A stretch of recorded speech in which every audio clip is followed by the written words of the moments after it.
गंजाम जिला कविसूर्यनगर निर्वाचन मंडली पुरुषोत्तमपुर ब्लॉक सिकुला ग्राम को गस्त करी लोकों समस्या बुझिंट विधायक प्रताप चंद्र नायक।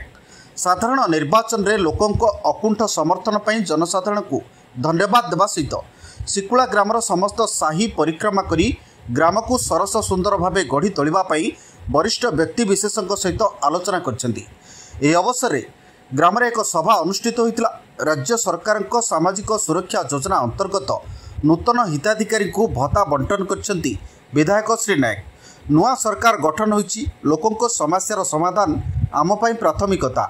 आगामी दिन में पर्यायक्रमे लोकों समस्या को समाधान करने पाई प्रतिश्रुति देइछंती कविसूर्यनगर विधायक प्रताप चंद्र नायक। देखो स्वच्छ दृष्टि देखा सिकुला तो बहुत पचर अच्छी। मु 10 दिन पूर्व कलेक्टर सार सहित कथा होती।